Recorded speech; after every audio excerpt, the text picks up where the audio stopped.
Hello and welcome to episode 2 of the Catapult Show. Coming up, we have product reviews, we have top tips, we have questions answered. We tell you how to get your hands on the new PPMG Plus. Yes, it's out in public. But first of all, we made the 340-mile round trip down to South Wales to see the first catapult tournament held at the Welsh Warriors Catapult Club. So here we are at the Welsh Warriors Catapult Club. Men, children and women have come from all parts of the UK to compete in events here today. We have 10 metre men's, 10 metre women's, children's events, polo shots, can cuts, cash prizes, trophies, everything you can imagine. Based in a little village called Fockrw in South Wales, this is where the Welsh Warrior Catapult Club is based. Now I'm going to hand you over to Mick Wick and Terence Hogan, and they can tell you a little history about it while I show you some pictures of the catapults on display. Welsh Warriors came about.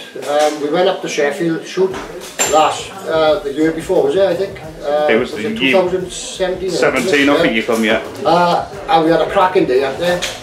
So me and Kevin Lloyd, on the way back home from Sheffield, decided we wanted to start our own club up, and that's how we really kicked off for the Welsh Warriors. We had a chat with Jumbo and Mr. Mark Jumbo Willis, and he helped us out with some knockdown targets, and one of his target systems that he had in Andover last year. So we was very grateful for him doing that.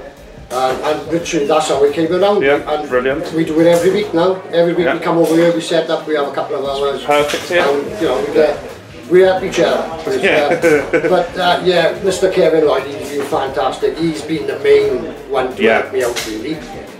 He really enough done everything for us. He's the general in the race. Yeah. And you know, I'm just set Dog's body. But if it wasn't for him, really, it wouldn't have really happened, because you know, I'm getting all the stuff together. So I take my hat off to Any plans for the future?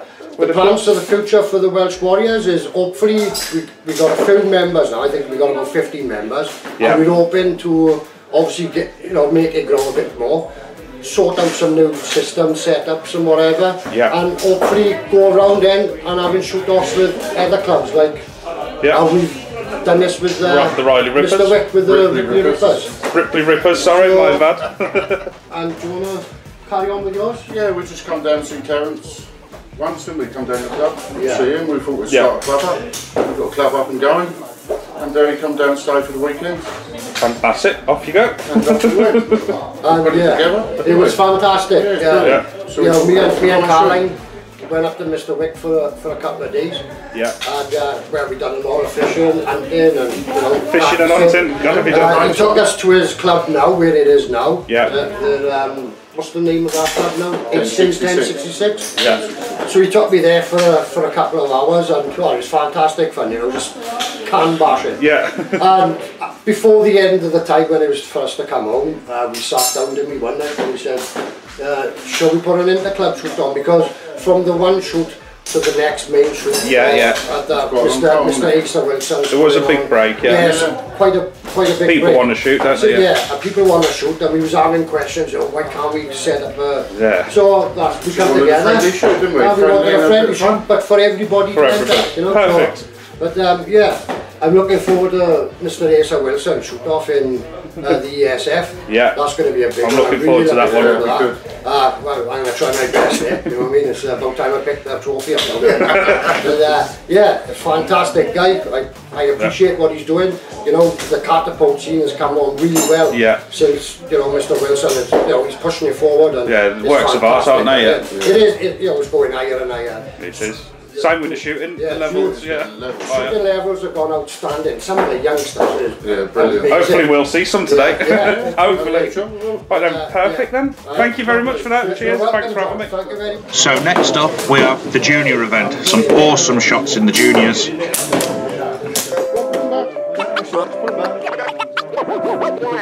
We have trophies for all events, first, second and third, as well as prizes from John Pelfrey at Nutty Naturals Catapults and Ben Priestman at HTH Catapults. This is Harley, who went on to win the junior event with a great score. He also placed in the adults event. Excellent shooting on the day and a real star to look out for in the future.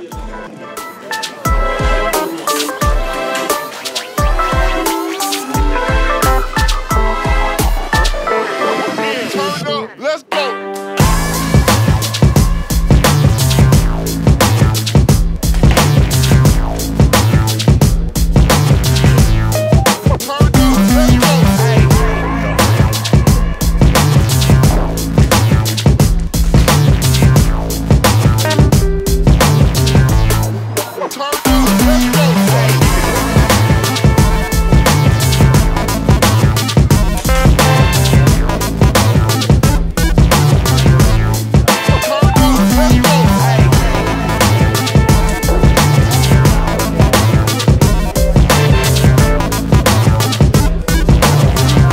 So the scores for the junior event are added up.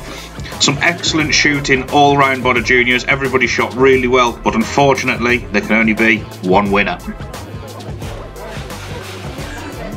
Right then, the winners of the juniors, Harley took first place, James took second place, Robert took third place, Kizzy fourth place, and young Keith fifth. You all got something.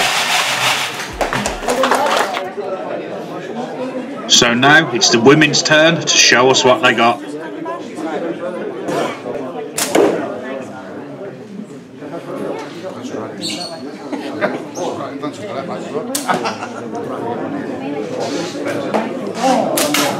Shooting.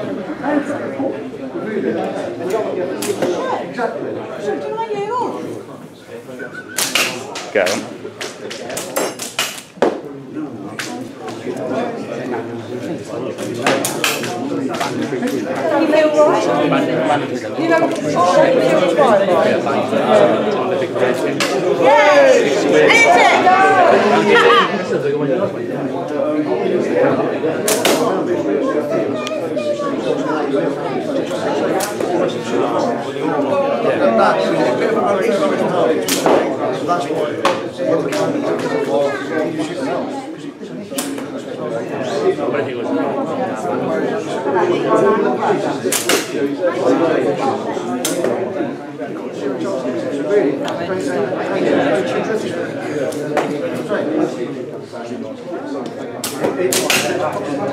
Some excellent shooting there by the ladies, well done.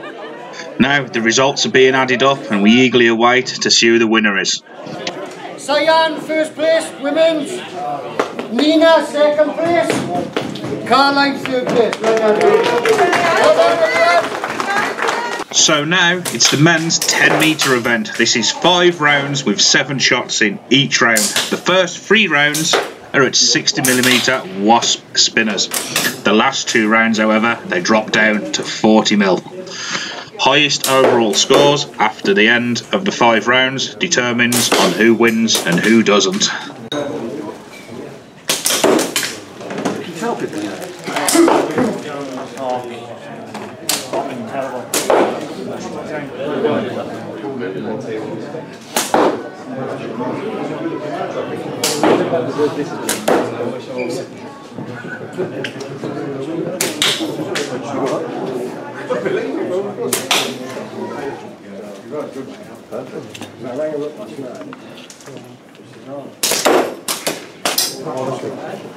Last one, buddy.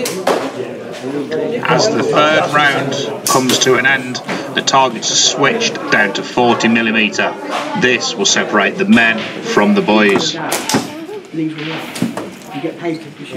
John Joe Knight, who is already a couple of points clear in 1st place, just puts a perfect 7 out of 7 in on the 40mm spinner in round 4. This puts him a few points ahead of me now in 2nd place. Keith Dighton and Jumbo Willis are battling it out for the 3rd place trophy. If Keith hits this next shot, which is a pressure shot, on his last shot, it puts him above Jumbo in 3rd place for now. But that 3rd place was short-lived. Harley had a great last round and took 3rd place himself. John Joe Knight first place. Well done, Joe. Mr. John Webb, second place. Well done, John. Cheers. Oh yeah, I'd call out the scores. And Ali, third place. Well, alright. So, the 60mm targets are going up for the Rising Star event. This is an event that anybody can enter, children, men or women. Basically, you can enter this event if you've never won silverware before. Basically, it stops people competing against the class shooters. It's for the newbies and the people who haven't won silver before.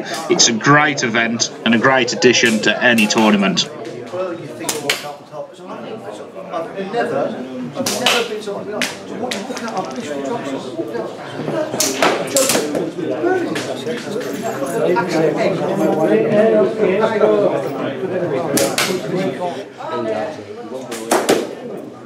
Winner of the Rising Star was Numo with a score of 9. Well done, buddy. And one with a Gamekeeper PPMG Catapult, I would like to add. Nice little bit of kit that. Asa Wilson frame. Yep.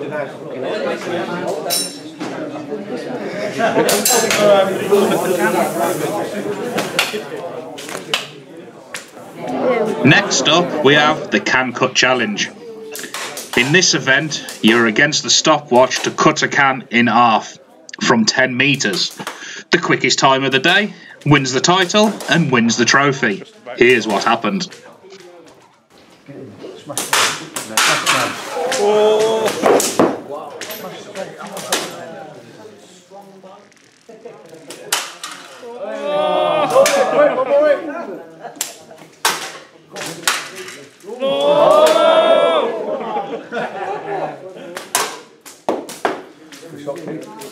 Here's James Henry Knight putting in a great score, the younger brother of John Joe Knight. Good shooting there, young man, very impressive for all the comps. But at this moment in time, I was sat in the lead with a time of 1 minute 20 seconds, and then it was John Joe Knight's turn to get up. On nothing.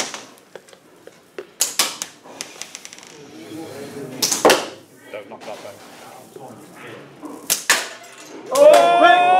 Get it down! Hit it! Hey! John Joe Knight, 107. Well done, Freezer. The last event of the day is the Polo Shot. Whoever hits it in the quickest time wins the cash pot. The Polo Mint is the quickest hit, and the winner will get £115. So best of luck to all. After 3 then, lads. 1, 2, 3, go!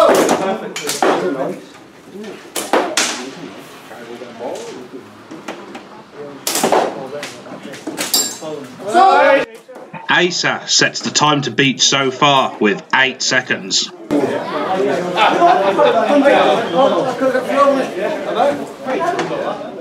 ready?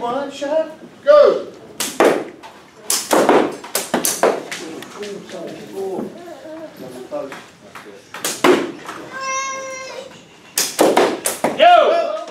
Jimmy also hits the Polo Mint, but unfortunately it's a couple of seconds slower than Asa's. When you ready, lads? After 3. When I say 1, 2, 3, go! Boom! Jason Morgan hits it first shot in a time of 4 seconds to win the cash pot. Well done, buddy. 1, 2, 3, go! Stop! That's that. Well done, Jason. Cheers, John. Polo Shot winner. Right then, ladies and gentlemen, I'd just like to say thanks to everybody who's come today. It's been a fantastic day. I appreciate everybody's support. I couldn't ask for a better crowd, to be honest. Anyway, we'll crack on. I'd like to say a big thank you to John Palfrey for donating us some beautiful catapults to go with the prizes. Fantastic guy. I recommend anyone to go to him for his naturals. He does really nice work on his naturals and some board cuts. I'd like to thank John for doing the video for us and helping us in a few bits and bobs. Big thank you to Mr. Jumbo Willis for helping us out with the kit, the setup. Reese Slayer, for the bearings donation. Mr. Ben Priestman for some little gifts for the juniors and so forth. Anything else, Mick? No, that's what I think of. Yeah. Anyway, at the end of the day, guys, we just wanted to have a bit of fun, get your eye in, bit of practice ready for Mr. Asa Wilson's big ESF shoot up in...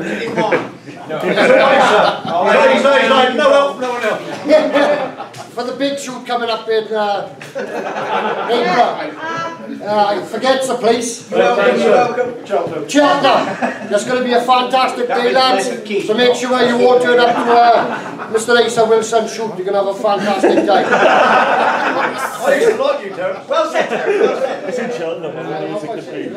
Anyway, guys, let's get on with the trophies. We're going to go to the juniors first. In sixth place is Lexi. Confetti!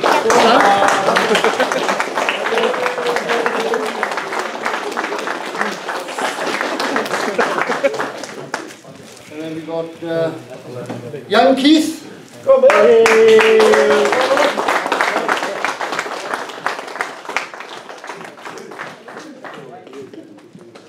There you go, buddy. Thank you.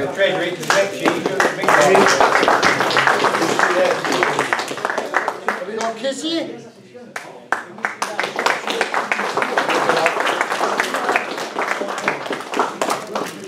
For third place, we got Robert.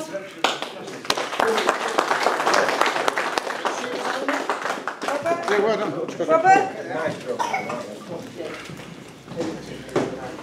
Then we got young James. Okay. And then first place, Ali.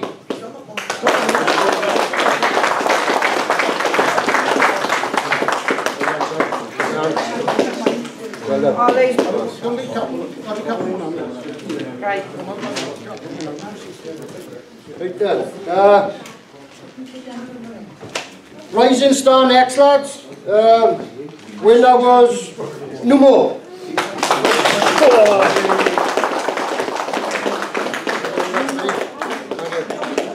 Mate. Nice catapult.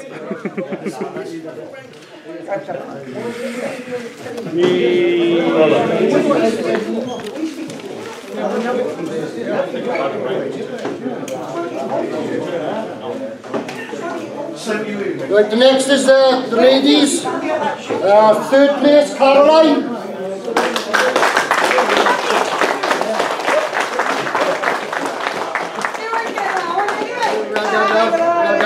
Well done, you. Caroline. Second place, Nina. Well done.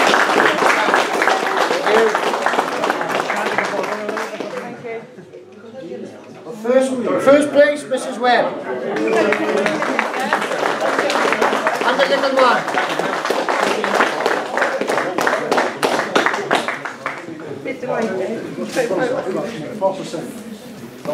Right. Next up, Pan Cut Challenge. That goes to John Joe Knight.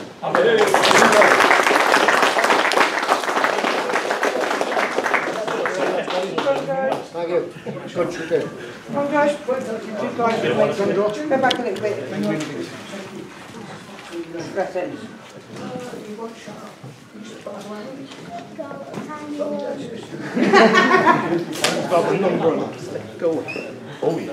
Right, now we go to the men's final. That was Ali, third place.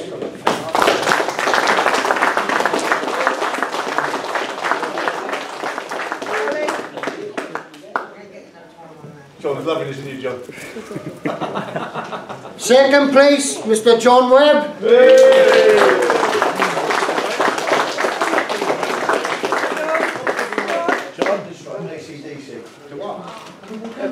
once again, the ultimate champion, John Joe Knight.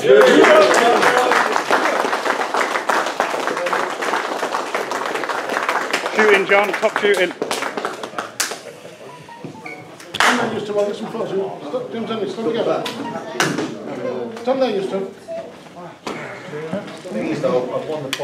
The last one of all is the opponent. It was a prize money of £115. That goes to the Welsh champ, Jason Morgan.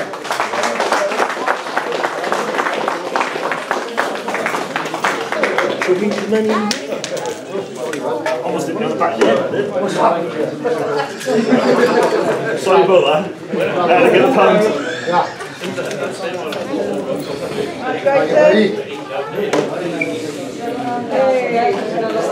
Well, guys, once again, I'd just like to thank everybody who've come. You had a fantastic day. And if you want to have a shoot, carry on, boys, like yourself. Thanks a lot. Well done, Terence.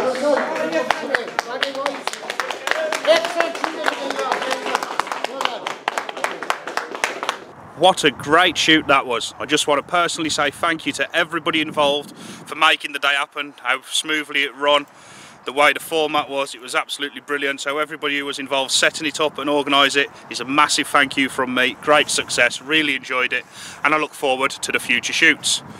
Right, next up we have product review.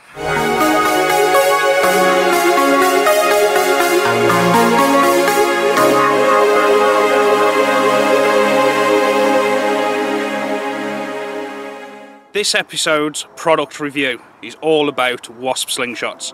Now, you may remember last year I'd done a review on Wasp Slingshots, showed some of their earlier products. That was absolutely amazing products. I was very impressed with them.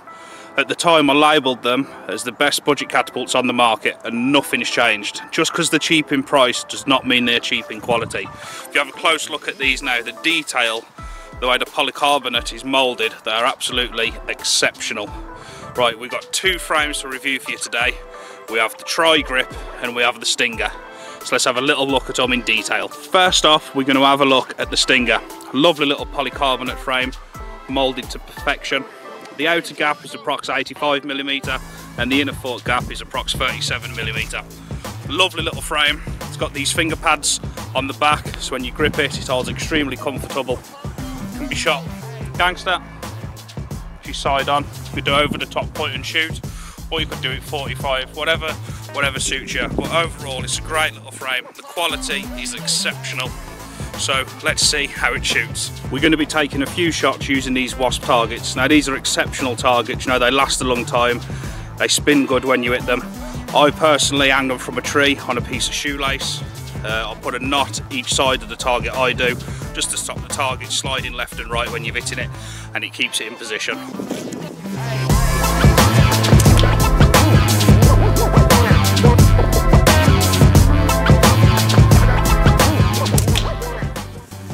So first impressions of the Stinger, just had a few shots before the camera. I'm side shooting it, lifted my anchor up a little bit because the fork's narrow, and I'm dropping it straight on the spinner. It's a very nice little compact design. As I say, the quality is exceptional. I must point out as well, I'm using GZK 0.66 orange cut from 25 to 20mm, and these are Wasp's microfiber pouches. Really good pouches, to be honest. Do like them. But yeah, that's my first impressions of the Stinger, and I'm really impressed with it, to be honest. A lovely little frame. I just like the way it holds. You know, it's really good in the hand. It's small, it shoots well. It's a nice instinctive point and shoot catapult. It's also good to side shoot. You know, couldn't rate it enough. Check them out. Quality for money, you know, fast postage, cheap, UK made, bomb proof. What more can you want? Boom. Now this is the frame that really interested me. It's the tri-grip. I believe I've got the fork gap written down. 80mm outer and 45 inner, approximately, give or take a mil. Now this frame is currently in aluminium on the Wasp website at the moment. It may or it may not go into full production in the moulded polycarbonate. The way it, you know, curves back, it fits the hand a treat, and again, the quality. You know, I really do like this frame, again with a Wasp pouch. But just the way it holds, basically, Grip's lovely. Before anybody says it, yes, the bottom of the handle does look like a scrotum. It's going to be in the comments, so we'll get that cleared now. But I can't, you know, big up the designs enough. Really impressed with both. The way this holds and leans forward is exceptional. And this little crease here, which you could say in the back of the scrotum, your finger just pushes in, it sort of balances the frame, if you see what I mean, like that. So I like a balanced frame, and it does balance it, because you can control how much you want to lean it, or that with just your fingers in that groove. You don't need them fingers really, that's how comfortable it is. So yeah, Wasp Slingshots, exceptional value for money, great designs, bomb proof, check them out. That's all I can say really, and that is this episode's product review. Some fantastic catapults there from Simon Wasp over at Wasp Slingshots. You know, I can't recommend them enough. Great bits of kit. Next up, it's your questions answered. Questions answered. Yuan Weaver has asked, just wondering why when I shoot OTT Gangster, over the top Gangster, the balls fly higher than my reference point, which leads me to aim lower. Now I'm pretty much certain I know exactly what the problem is here. I'd presume you mean from when you shoot TTF to when you shoot over the top, your reference and anchor point's the same. Just for example, like this, you put in the corner or you're aiming dimp on the target and the shots are going higher. This is because narrower forks will shoot higher if you're using the same reference and anchor. Just to put it in a nutshell, if you draw back like this, you see that line from there to there, the band line, it's about that angle. Now you imagine this fork being wider and then the top fork going up there. The bands go different angles. That means the shot will go higher with a narrower fork, and the wider your forks go, the lower the shot will come, if you're using the same reference point, which is exactly what you said. Now, when I shoot TTF with my wide forks, I anchor to the corner of my mouth with a TTF fork. That puts me give or take a little bit on the target. Now when I shoot narrow over the top forks, this is what you should try, and I'm almost certain it will put you right within 5 minutes of practicing. When you draw back, lift your anchor from wherever it is, just bring it up a couple of inches, and as you can see that look? Brings the shot down. If you look at the line at the top band, you'll see it come downwards as I lift that up. So all you need to do is find a new anchor point, which is normally to the cheek or the eye or something for narrower forks. For wider forks, it's normally to the corner of the mouth. I'm pretty sure, Yuan Weaver, that will put you spot on the money. Jack Ulster has asked, how do you measure the correct band length to ensure optimum performance and accuracy? Is there a rule to follow, or is it just personal preference? A lot of things in catapults is personal preference, but with draw length, there is a slight rule to follow. In a nutshell, when you draw back, you do not want loads of slack bands pulling back past your reference point. When you got your anchor point there and your reference, you want your bands to be near as maxed out here, or at least 85–90% minimum. You don't want loads of slack. You divide your bands roughly by 5.5 or 6 for 100% elongation. Now we have a full video on this. If you look in this section on our channel, we have a full how-to section. We have a video dedicated to catapult draw lengths. So if you check that out, it will explain everything in detail that you need to know about getting the correct draw length to suit your shooting. Question 3, Clanger Basher has said, hello, in a future show could you do an overview of the British catapult scene please? I didn't realise there was so much going on. Well, basically catapults are starting to blow globally now, but I'll just cut it down in a nutshell for you. First off, the UKCA in 2012 set to shoot up, and things just snowballed from there really. Skipman and that set the very first one up in 2012. In some future videos soon, we're going to have a full interview with Skipman, and he's going to explain the ins and outs of how it all started. So we're going to keep it simple in here, but be prepared for a detailed video of the very first shoots, what was involved, where it was, what went on, and from there. But for now, we're going to keep it simple. So the first UKCA was 2012. UKCA stands for UK Catapult Association. That went great for 3 years, and then in 2015 we had BCA committee set up, which was another shoot. That was the British Catapult Association. Both shoots was doing fantastic shoots. I think there was at some point 6 shoots a year. And and that was going exceptionally well. Nothing ever went wrong with them, to be honest. Everyone was better in the last shoot.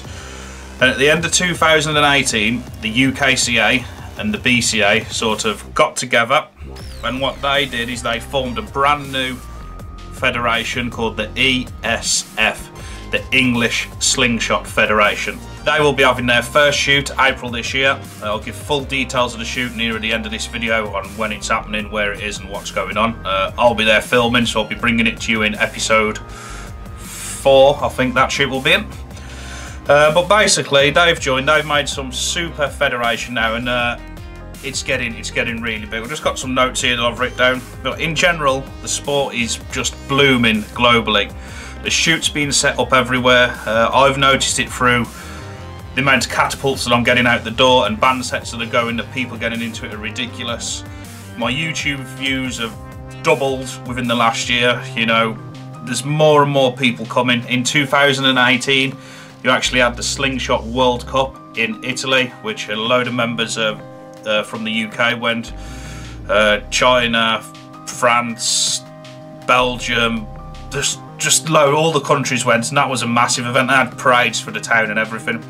And the sport in general now is taking off. You know, it probably used to get portrayed as naughty boys, poachers, breaking windows, or what do you want one of them for? But there's proper committees, and it's actually turned into a sport, a full-on sport. Whether people like to admit it or not, it is actually blowing. Where will it get? Who knows where the sport will be? The Olympics? Will it get there? But you know, the way it's going, there's little shoots popping up everywhere, like little clubs being set up. You got the Welsh Warriors Catapult Club. You got other ones. I've seen a video on YouTube the other day, and other little clubs popped up in the UK. But in general, the sport has grown and grown and grown. It's to the point now where this year or next year, you know, it's just ridiculous the way it's growing. I'm proud to be a part of it, and you know, I've helped my fair share of shoots over the years as well. You know, I was on the UKCA for 3 years, you know, and I advertise everyone, and it's nice to be a part of the shoots and the way they're growing. But yeah, in general, it's serious business. People are practicing all the time. There's trophies on offer, and it's getting damn hard to win a trophy. That's what you're up against these days, that sort of stuff, and it's phenomenal, the level of shooting. So the catapult scene is blooming, and personally, I don't even think we've touched the start of it yet. I think over the next year or two, you're gonna see a massive bloom in catapults on general sale, tournaments being put up, and just how serious people are taking the sport. It's getting noticed. Full-on sponsors. There's, you know, it is blowing everywhere. Everybody in catapults is going to benefit from the sport growing. So apart from the rabbits and the pigeons and that, but yeah. So that's it, Mr. Clangabanger on YouTube. That is a brief overview of the catapult scene. That's it for questions answered in episode 2. We're only doing 3 questions each episode now, because we don't want to fill the show up with me sat there rambling on about questions. If you've got a question you'd like to see answered in episode 3, drop it in the comments below and I'll do my best to answer it for you. Also, if you'd like to know more about the UK catapult scene, we have a designated section on our YouTube channel called Catapult Tournament Videos, and it's got some of the old school shoots from 2012 to 2013, right the way up to the present shoots in 2019. But for now, next up we've got this episode's top tip.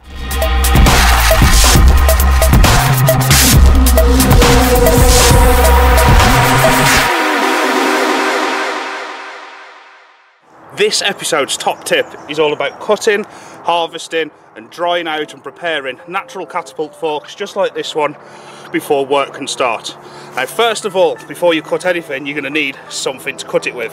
I use a Fisker's saw or a pair of snips. Both have different jobs. The snips make light work of thin forks up to about the thickness of your thumb. Anything thicker than that, I'd recommend using a saw. I've had this saw I've had it years, probably 7-8 years if not more, and it's the Fisker's one. And it's an absolute gem of a saw, this one. It's probably cut me thousands of forks. Now, one of the main things I see people do when cutting a fork is they cut it too short. Always allow an extra 5-6 inch on each fork, because you can always take it off, but you can never put it back on. So we've cut the fork and we've overcut it. This is for a couple of reasons really. They do start to split sometimes on the tip of the fork, so if it's too low, it will split into the fork. But as soon as you get home, you can resolve that by putting a little blob of super glue on the tip and the base of all 3 cuts of the fork, and that will 99% of the time stop it from splitting. Another thing before you start working them is always strength test your fork before you cut them when you've dried them out, because safety is key. Always grip it and really, you know, give it some, even put it in the vise and test it, because safety is paramount. Some forks, like ash forks or sycamore forks, come in a U shape and they can quite easily be pulled in and steamed into a U cup, a very traditional shape. What I do when I see little forks about, which are not big enough for me to cut, but are something that I will be going back to, is a simple method with a cable tie. Get your cable tie, you pull the fork in to roughly the position you want it, and you cable tie it up. And then that fork then will naturally grow in that position, so when you come back to harvest it, it will already be the perfect cut fork. The next step is the drying process. You've got your forks cut, they're oversized, you've strength tested them, you've glued the tips, they're all at home, perfect. The only problem is they're still damp and they're not ready to work yet. The drying process is the bit that a lot of people don't like because it takes time. In a real world, you want to be leaving the forks for as long as possible. A year or 2 wouldn't be a bad start. However, we all want to work forks as soon as possible. I keep mine on the boiler in a cardboard box in the dark. The warmth of the box insulates it, it keeps it really warm inside the box. The warmth off the boiler helps as well. Now little forks, like the little ash and sycamore forks, up to about as thick as your little finger, they can be ready in a week or 2, then they dry out super fast, but I normally leave mine a month or 2. The U forks and the thicker ones, ideally you want to be leaving those several months. You know, you'll know when you work it whether it's dry or not, but the thick forks really do take longer. We all like waiting for forks to dry when you've got a perfect fork, but it is pretty much essential really. If you're making it for your own personal use, there's nothing wrong with chopping a fork off the tree, banding it up the next day, you know what I mean? But ideally you want your fork dry, you don't want no sap in it. It just, you know, it just helps with it splitting if it's still got sap in and it's drying. So seasoning is one of the main things. Get your wood dried out before you use it. So many people don't do it. So, well, I hope that's helped.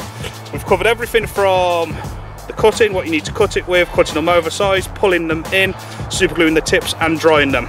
So that is this episode's top tip on how to prepare your natural forks from the tree, ready to work.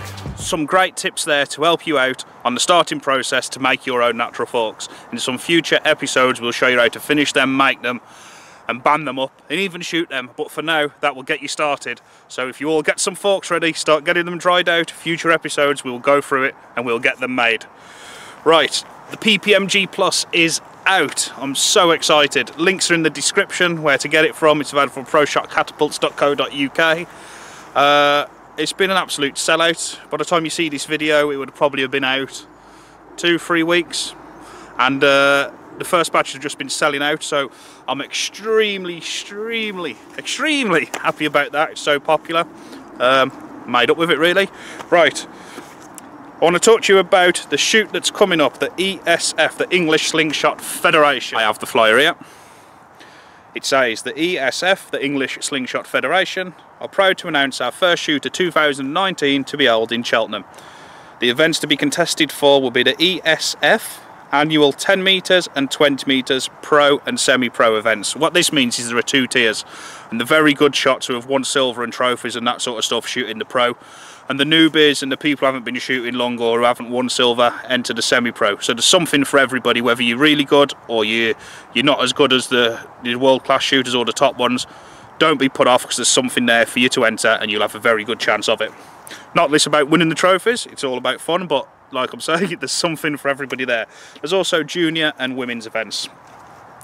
For any info, inquire at www.facebook.com/England Slingshot Federation. I believe that to be a group or a page, I would have thought, or is it a website? I think it's a Facebook page. It's on April the 13th, 2009, 9 AM till 5 PM. Cheltenham Leisure Centre, GL504RN. Got to check it out. I'll be covering that in episode 3 or 4. I'll be covering that one. So, right, well, that's the end of episode 2. I just want to thank everybody for the success. Episode 3, we are off to the Polo Shot Catapults factory, and I am going to be showing you how the PPMG Plus is made from a big block of aluminium ignit, what they have shipped in from the moulding, the casting, the polishing, the engraving, and we're going to take you through it all in episode 3. So if you haven't already, hit that subscribe button. You know, you've got to subscribe because the shows we've got coming are amazing. Episode 3 is going to be better than episode 2. I believe episode 2 was better than episode 1. We're going to better every show. And like I say, the main feature for the next show, we're taking about, I don't know, it's about a 300-mile round trip to Sheffield to film the PPMG Plus being made from start to finish. You've all been watching the Catapult show. Don't forget to subscribe. Like, comment, any questions you want answered, put it in. If you've got a product you want to see us review, you got one of your own to review, get in touch. But for now, thank you all. I hope you enjoyed episode 2 of the Catapult show.